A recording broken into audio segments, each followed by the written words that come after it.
무슨 병을 고치고 막 라라라라 하면서 샥 하면서 다리가 펴질지어다 하면서 막 이런 장난하지 말고.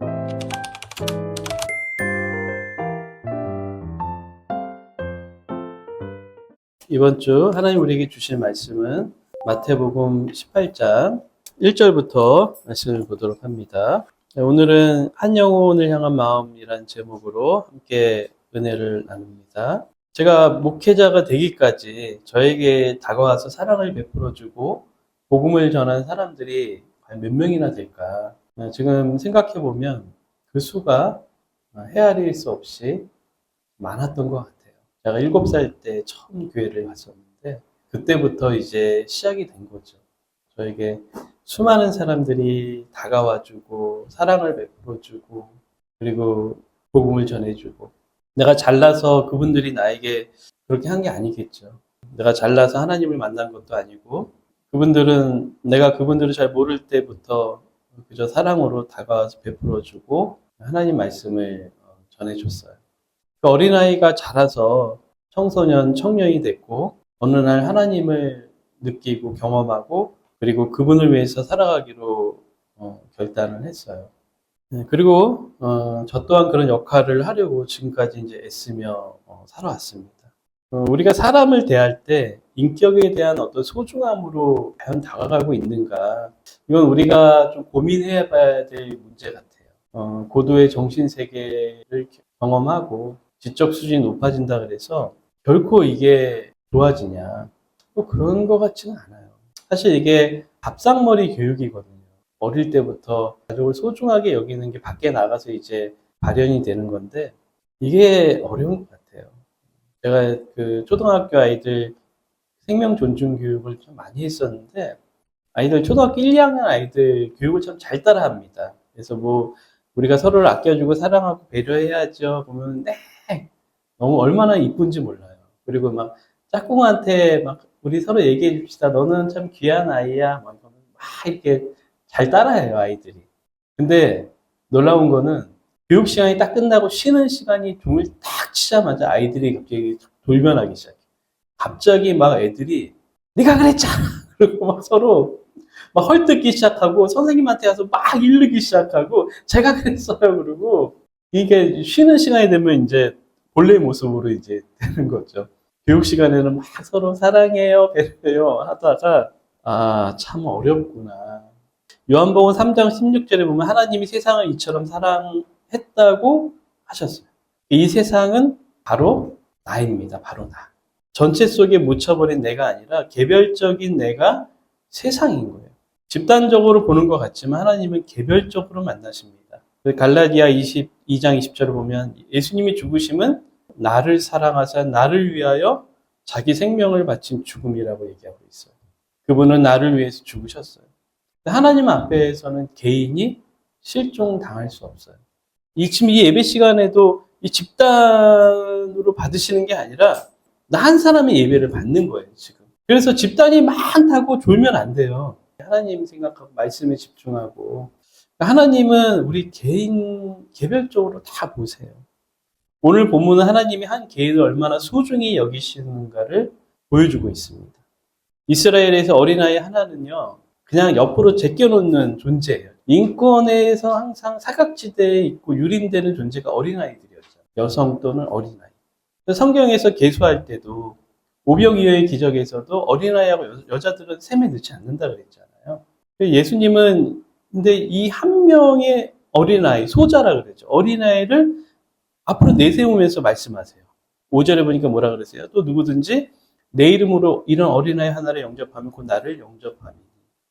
이 당시에는 예수님의 말씀을 우리가 보기에는 뭐 뻔한 말씀 같고 그냥 많이 들었으니까 당연한 말씀 같아도요. 이 당시에 그 시대적 상황이 볼 때 예수님의 말씀은 굉장히 획기적인 말씀, 혁명적인 말씀들이었어요. 오늘 본문을 통해 볼 때 예수님은 어린아이 하나를 예수님 자신과 동일시하십니다. 얼마나 엄청난 일입니까? 예수님은 하나님이시잖아요. 하나님과 아무 존재 가치가 없는 이 어린아이 하나를 동일시하셨다. 여러분 그렇게 사람을 봅니까? 그 이전에 하나님은 귀하게 생각하나요? 우리 마음에 하나님을 귀하게 생각하는 거, 그게 먼저겠죠.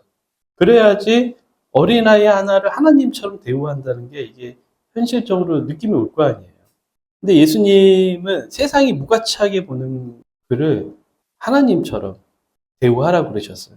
예수님은 사람들이 멸시하고 천대하는 이 어린 소자를 자신이라고 얘기하십니다. 얼마나 획기적인 얘기입니까? 그렇죠? 야고보서 2장을 보면 사람을 하찮게 보지 말라고 말씀하고 있어요. 사람을 어떻게 보지 말라고요? 하찮게 보지 말라고. 제가 고등학교 때 제일 좀 잘못했던 것 중에 하나가 항상 시험을 보면은 전교 1등부터 전교 100등까지 붓글씨로 선생님들이 복도에 1등부터 100등까지 쫙 이름을 붙여놔요. 그러면은 아이들이 이제 거길 지나가면서 이제 서서 보고 있죠. 거기 한참 서 있는 애들은 누군가요? 자기 이름이 붙어 있는 애들이겠죠. 그리고 무심히 지나가는 애들은 거기 없는 애들이겠고.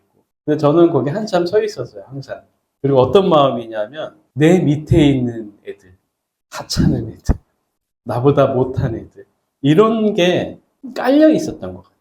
그래서 제가 고3 때 한번 성적이 곤두박질 친 적이 있었는데 그때 공부를 포기했었어요.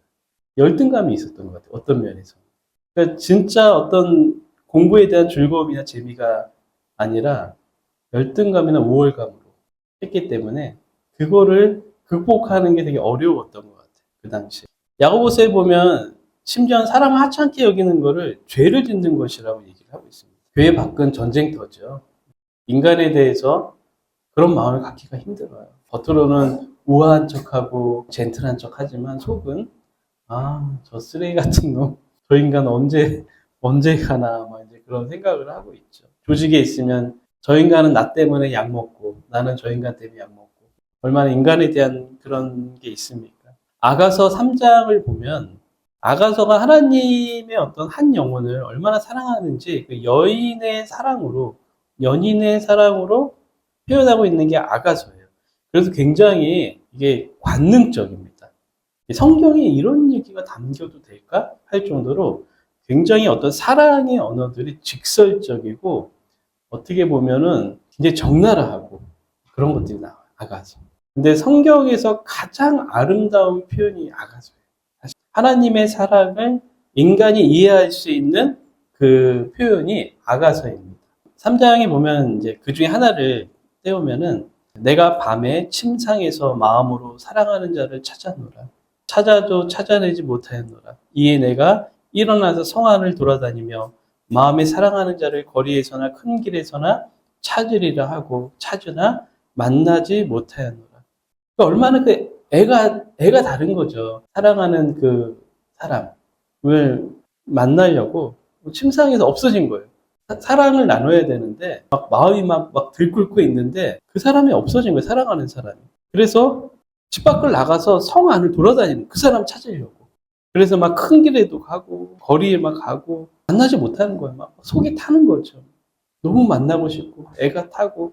그래서 성 안을 순찰하는 자들을 만나서 묻기를 내 마음으로 사랑하는 자를 너희가 보았느냐 하고 그들을 지나치자마자 마음에 사랑하는 자를 만나서 얼마나 기뻤겠어요. 막 찾아 헤맸는데 만났어요. 얼마나 마음이 기뻤겠어요. 그를 붙잡고 내 어머니 집으로 나를 잉태한 이의 방으로 가기까지 놓지 아니하였노라. 꽉 붙들고 놓지 않았다는 거죠.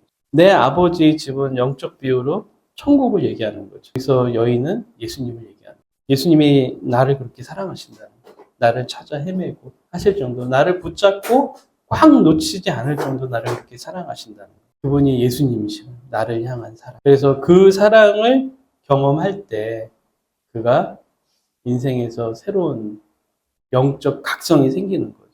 영적 각성의 핵심은 사랑이에요. 사랑을 받아봐야지 느껴지는 거예요. 사랑을 내가 받고 있다는 느낌. 얼마 전에 오은영 박사님이 하는 프로를 보는데 중학교 2학년 남자아이인데 엄마를 막 머리를 이렇게 막 붙잡고 막 발로 차고 막 얼굴을 때리고 막 주먹 난리가 아니에요. 완전 폭력을 쓰는데 막 거친 욕을 하면서 엄마. 근데 그 스토리를 알고 보니까 엄마 아빠가 이혼을 한 거예요. 어렸을 때. 엄마가 키우기가 너무 힘드니까 할아버지 할머니한테 맡긴 거예요. 그리고 이 엄마는 이 아이가 너무 키우기 힘드니까 아빠한테 짐짝 넘기듯이 당신 키워. 아이가 이제 이런 경험을 하면서 어릴 때부터 그 엄마에 대한 그 배신감과 분노가 막 이게 그게 다라는 거예요. 근데 그 아이가 원하는 게 뭐였을까요? 그 아이가 원하는 건 엄마의 진심 어린 사과였어요. 근데 엄마는 한 번도 사과한 적이 없어요. 내가 그럴 수밖에 없었어. 그 당시 나는 그렇게 힘들었어. 난 그럴 수밖에 없었어. 아이가 그 부모를 이해하기 너무 어리죠. 아이가 원하는 건 사과였어. 엄마가 나에게 사과해줘. 나를 버린 것. 사과해 줬으면 좋겠어. 뭡니까? 사랑받지 못한 거죠. 사람은 사랑받지 못한 거에 대한 분노가 있어요. 그리고 사랑받음에 대한 아름다움, 기쁨이 있고, 행복이 있어요. 사랑이. 저는 그 사랑이 인간이 살아가는 에너지라고 봐요. 그래서 막 이성을 찾아 막 헤매잖아요. 사랑으로만 막 되기 때문에. 하나님의 그런 사랑을 영적 경험을 한 사람들은 분명히 다른 삶을 삽니다. 하나님의 그 사랑, 나를 향한 그 개별적인 사랑.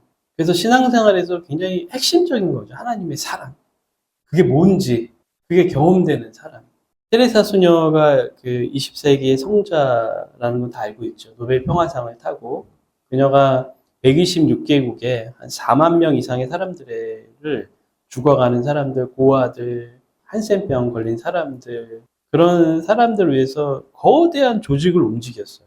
그런 엄청난 조직을 움직이려면 경영 마인드가 이제 필요할 거라 생각하잖아요. 근데 그녀가 이렇게 말을 합니다. 나의 임무가 대중을 돌보는 것이라고 생각한 적이 없다. 나는 개인을 돌보고 있다. 나는 한 번에 한 사람밖에 사랑할지 모른다. 난 한 번에 한 사람밖에 거둘지 모른다. 단 한 사람, 당신도 그렇게 해보세요. 난 단 한 사람만 인도합니다.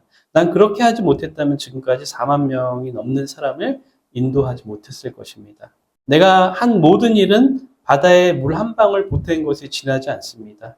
그렇지만 내가 한 방울을 보태지 않았다면 바다는 한 방울이 부족할 것입니다. 당신 자신, 가족, 당신이 다니는 교회도 마찬가지입니다. 단 하나에서부터 시작하십시오. 이렇게 얘기를 했다. 굉장히 개별적으로 바라본 거죠. 한 인간. 마더 테레사의 사역이 캘커타 뒷골목의 그 쓰레기통에 시작됐다 그랬잖아요. 아기가 버려져 있는 거. 근데 그 당시에 그건 굉장히 흔한 일이라 그래요. 아기들이 그렇게 죽어가고 있고 쓰레기통에 아이들을 버리고 있고. 근데 한 아이를 쓰레기통에서 끄집어내서 데리고 간 게 시작이었다. 하나님은 우리를 그렇게 끄집어내셨어요. 우리를 그렇게 쓰레기통에서 죽어가는 나를 끄집어내셔서 나를 하나님의 나라로 인도하시는 거죠. 우리의 존재가 그렇다는 거예요. 한 영혼을 사랑하는 사람은 예수님을 사랑하는 사람입니다. 이 쉬운 말이 평생 신앙생활을 해도 너무 어려운 말이 되고, 한 영혼을 사랑하는 사람은 예수님을 사랑하는 사람입니다. 저는 이게 너무 어려워요. 한 사람을 귀하게 보는 사람은 저는 겸손한 사람이라고 봐요. 굉장히 겸손한 사람. 겸손한 사람만이 한 사람을 귀하게 여길 수 있어요. 그리고 그는 천국에 가기에 합당한 사람이에요. 겸손한 사람만이 천국에 갈 수 있어요. 한 존재를 귀하게 볼 수 있으면 좋겠다. 매일 마음에 새기고 보고 읽고 생각하고 하지만 재수없는 인간이 눈앞에 딱 나타나면 이게 와르르 무너져버려요. 저 인간 안 봤으면 좋겠다. 기독교인에게는 이런 딜레마가 있는 것 같아요. 싫어하는 사람을 향해서 미워하지 않는다는 궤변을 늘어놓는 사람들도 가끔 있어요. 교묘하게 우아한 척하지만 사실 미워하고 싫어하는 거죠. 싫어하는데 미워하지 않는다? 이게 말이 안 맞는 거죠. 한 영혼을 귀하게 보는 건 어쩌면 참 불가능하지 않을까. 우리는 나만 귀하게 여기잖아요. 나만 귀하게. 가끔 그런 생각을 합니다. 천국에 과연 누가 들어갈까? 누가 들어갑니까? 예수님을 진실로 사랑하는 사람이 들어가요. 누가 들어간다고요? 예수님을 진실로 사랑하는 사람. 아까 그 사람 누구라 그랬어요? 겸손한 사람. 한 영혼을 귀하게 여기는 사람. 무시하지 않는 사람. 저는 세상에서 가장 신비한 일은 예수님을 사랑하는 거라고 봐요. 무슨 병을 고치고 막 라라라 하면서 샥 하면서 다리가 펴질지어다 하면서 막 이런 장난하지 말고 제발 여드름이 없어질지어다. 강사한테만 수백만 원 줘가면서 수천만 원 줘가면서 그런 장난하지 말고 그 돈 있으면 가난한 사람들 도와주고 어려운 사람들 도와주고 제발 예수님을 사랑하라는 자기 마음을 보라는 그게 신비하고 기적인 거죠. 진짜 예수님을 살아갈 수 있는가. 저는 그동안 기성교회에 있으면서 교회 목사로 있었어요. 저만 그런 게 아니라 수많은 장로님들, 권사님들도 대부분 교회 안에 있으면 모두를 귀하게 여기고 사랑하는 듯 착각할 수 있어요. 중직자들은. 저도 그랬어요. 교회 안에만 있었으니까. 우리 교구 사람들을 보면 너무 사랑스러웠어요, 사실. 그래서 주일날 보면 너무 반가워서 악수하면서 너무 좋았어요. 그래서 저는 제가 사랑이 많은 줄 알았어요. 인간에 대한 사랑이 많은 줄 알았어요. 근데 제가 기성교회를 나오고 교회를 개척하고 광야에 혼자 떨어졌어. 그리고 세상 밖으로 나갔을 때 세상 사람들을 보게 되잖아요. 내 자신이 누군가를 귀하고 존귀하고 예수님처럼 본다는 게 가능하지 않다는 것을 깨달았어요. 내 자신이 얼마나 죄인인가. 그것만 보게 됐어요. 내 자신이 하나님 앞에 얼마나 죄인인가. 내 앞에 있는 한 사람도 사랑하지 못하는 얼마나 큰 죄인인가. 그래서 기도합니다. 하나님 나를 겸손하게 해주시옵소서. 예수님을 만난 사람들은 복자입니다. 행복한 사람이에요. 내가 한 영혼으로서 나를 향해 예수님이 잃어버린 양과 같이 나를 향해서 기뻐하고 즐거워하시는 것을 경험하기 때문에 그게 예수님을 만나는 거죠. 예수님이 나를 향해서 너무너무 기뻐하시고 예수님이 춤추신다고 그러잖아요. 나를 향한 하나님의 마음을 안다면 그는 인생의 모든 것을 다 얻은 자입니다. 그런 은혜가 저와 여러분 모두에게 있기를 간절히 기도합니다. 이 시간 함께 기도합니다.